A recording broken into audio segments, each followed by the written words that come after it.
kita ikuti, karena memang banyak hal yang menjadi pertanyaan dalam seputar bisnis transportasi online ini. Masih banyak persoalan-persoalan PR-PR, baik yang dihadapi oleh masyarakat luas maupun oleh mitra dari aplikasi. Maka penting untuk kita lakukan pendalaman, dan saya berharap dari pendalaman ini ada sebuah solusi konkret ya, dari berbagai persoalan yang dihadapi. Beberapa contoh yang disampaikan oleh kawan saya Bu Sri Rahayu dan Pak Suryadi tadi, itu merupakan persoalan-persoalan konkret. Saya ingin menambahkan, saya sebenarnya mempertanyakan besar adanya kebijakan dari Kementerian Perhubungan yang mengatur tarif. Pijakannya dari undang-undang mana, dari peraturan pemerintah yang mana. Ini saya juga masih mempertanyakan, ya, sampai ada aturan yang semacam ini. Gitu. Tapi karena ini sudah berjalan dan kebijakan pemerintah itu faktanya juga dijadikan pedoman terhadap stakeholder yang terkait dengan transportasi online, ya, itu saya akan kritisi isinya. Tapi persoalan yuridis, apa dasar hukumnya, nanti kami akan berbicara langsung dengan Menteri Perhubungan dan juga dengan Dirjen Perhubungan Darat. Dari kepatuhan kebijakan Kementerian Perhubungan nomor 667 tahun 2000, memang ada sesuatu yang dilanggar oleh aplikator, oleh pelaku transportasi online. Apa yang dilanggar? Yaitu tentang potongan maksimum sebesar 15%. Itu ternyata memang tidak ditaati. Gitu. Tidak ditaati. Ada yang memotong sampai 20%, itu adalah Grab, kemudian Gojek 20%, dan ditambah lagi pemotongan sebesar Rp5.000. Mengapa sampai tidak ada kepatuhan yang dilakukan oleh Grab dan Gojek? Ya. Padahal dalam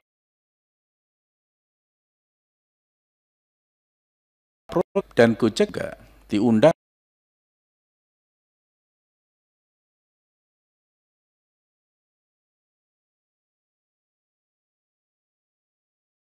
ikut musyawarah, ikut diskusi sampai keluar satu kebijakan. Pertanyaannya, mengapa sampai tidak sepakat? Mengapa tidak patuh untuk menjalankan? Dan mengapa Direktorat Jenderal Perhubungan Darat, Kementerian Perhubungan membiarkan hal ini? Apa gunanya dia membuat satu kebijakan kalau tidak dilaksanakan? Maka ini teguran keras ini terhadap Menteri Perhubungan, terhadap Dirjen Perhubungan Darat. Pada rapat nanti akan kita sampaikan ini. Ya. Jadi saya minta Dirjen Perhubungan Darat juga melakukan teguran. Itu. Yang kedua, yang menjadikan satu pertanyaan juga, kenaikan tarif sudah dilakukan penyesuaian melalui nomor 667 KP 667 tahun 2022. Yang diuntungkan sebenarnya siapa dengan KP 667 ini? Apakah yang diuntungkan adalah mitra pengemudi ataukah yang diuntungkan aplikator?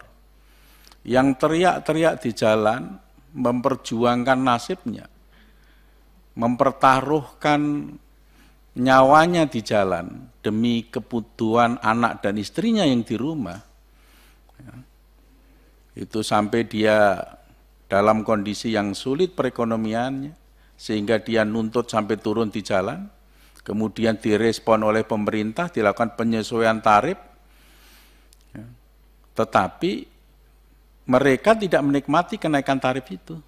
Yang menikmati kenaikan tarif itu adalah aplikator. Pengemudi masih teriak terus, karena pemotongan aplikasi itu sangat tinggi. Maka pentingnya ini Ketua, adanya audit yang betul-betul independen, profesional, transparan, kemudian akuntabilitasnya tinggi untuk dilakukan audit.